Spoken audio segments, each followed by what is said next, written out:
Que se passe-t-il lorsque des millions de personnes commencent à déléguer leurs décisions financières aux mêmes intelligences artificielles? Sommes-nous en train de démocratiser l'investissement ou simplement d'automatiser la spéculation? Et si finalement le plus grand risque avec l'IA en finance n'était pas l'erreur, mais l'illusion de la compétence qu'elle peut créer? Comment est-ce qu'on fait finalement lorsqu'on a demain 100 millions de personnes qui ont branché Cloud Code à Robinhood? Et, euh, et puis comment est-ce que ça fonctionne aussi? Vous savez, je vous ai envoyé dans notre groupe privé une vidéo sur le fait qu'il y avait des IA qui s'étaient mis à mentir pour s'autoprotéger, etc. Comment est-ce qu'on fait pour gérer à partir du moment où on se met à mettre de l'IA agentique qui peut être incentivée? Je pense notamment aux API de Robinhood demain qui vont gagner leur vie sur la transaction. Enfin, comment est-ce qu'on gère tout ça, quoi? Enfin, je trouve que Ça, cette c'est news, ça elle est folle, en fait. Ouais.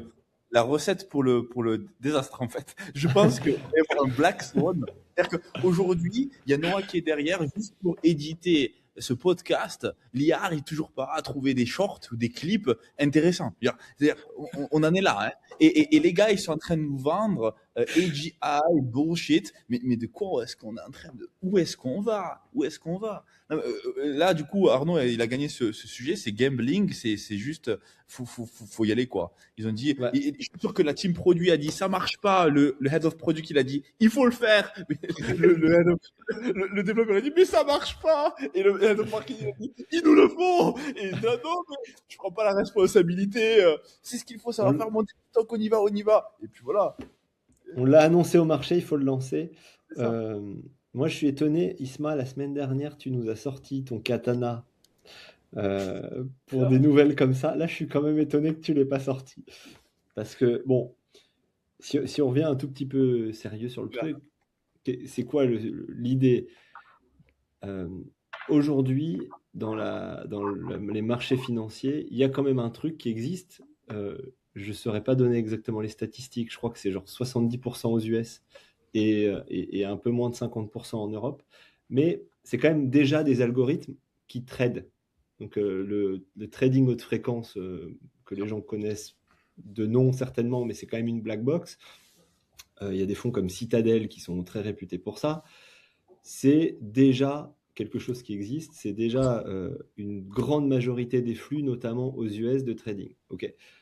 Seulement, c'est des gens qui sont, dont c'est le métier au passage, qui créent des algorithmes. Donc c'est des quants, c'est des ingénieurs, c'est des mecs dont le métier c'est de créer un algorithme, donc c'est du développement. Hein. Il y en a qui développent des logiciels comme nous, d'autres qui créent des algorithmes pour gagner un tout petit peu, quelques centièmes d'euros, dizaines de centimes sur chaque transaction. Et au passage, il y a des enjeux Ou faire du market making mécaniques. aussi, d'ailleurs. Exactement.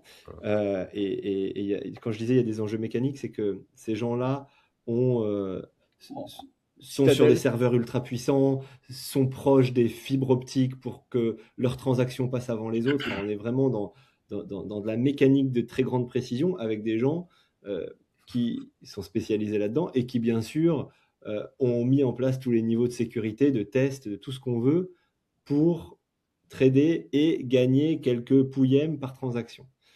Là, on est en train de dire, vous allez pouvoir dire à votre IA, et d'ailleurs, on ne sait même pas ce qu'il y aura dans l'algo derrière. On ne sait même pas si ce sera un algo complètement partagé, parce que Tu sais même pas finalement, ce que Claude c'est. pour envoyer le même à tout le monde. Exactement. C'est comme l'autre là qui disait ouais ben, on a une IA, on va acheter. Tu te rappelles les trucs des Amazon, là, Amazon Store, où tu rentres dans l'Amazon Store et en fait tu as juste à prendre les produits, t'as pas à acheter, t'as pas à payer à la caisse quoi que ce soit. On voit l'IA scanne automatiquement ce que tu as pris, tu sors et c'est billé sur ton Amazon Prime. La vérité c'est que c'était un bureau en Inde, ok. T'avais des gars, ils étaient en train de screener exactement tous les produits que tu prenais, ils mettaient le code barre pour automatiquement biller. C'est malhonnête, c'est malhonnête. Non, mais là je pense que tu as raison, Isma, c'est la recette du désastre, quoi. C'est comment dire à quelqu'un, tu as 500 balles, 1000 balles, 5000 euros d'économie, hein, en fait, c'est la recette du désastre si tu as un mec qui gagne de l'argent.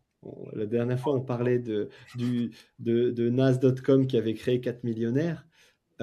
Si tu as un mec qui arrive à dire j'ai plugué Claude Code, en fait, c'est lui qui va gagner. J'ai plugué Claude Code, j'ai fait 1 million d'euros sans rien faire en automatique. Au passage, clique sur le bouton ci-dessous et achète ma méthode, achète mon prompt.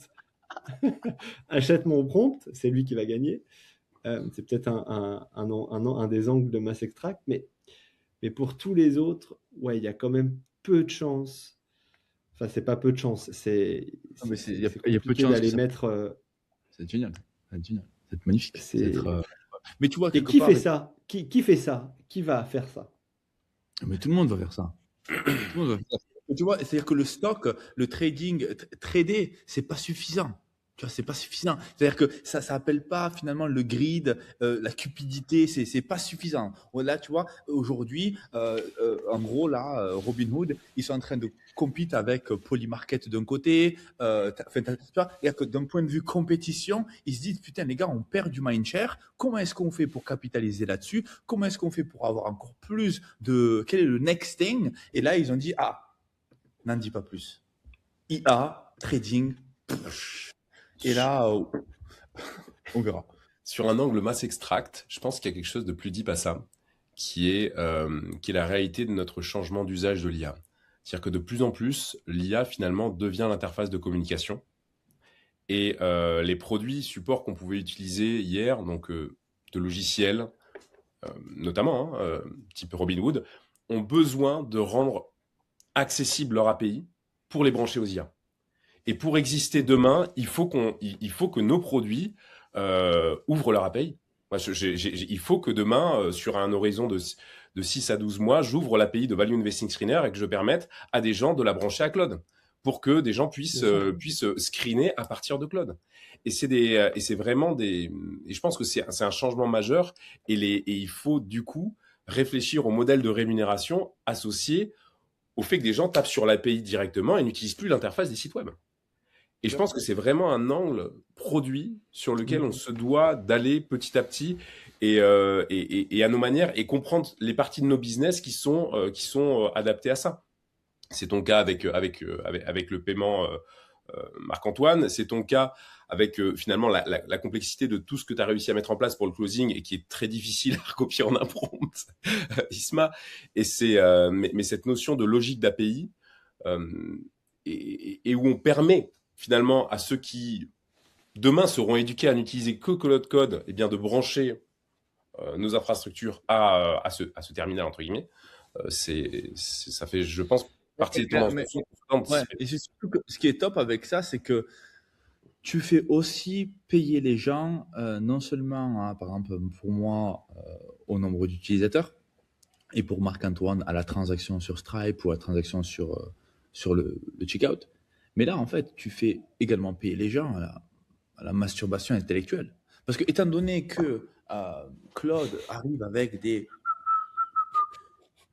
Il n'y a rien qui est fait.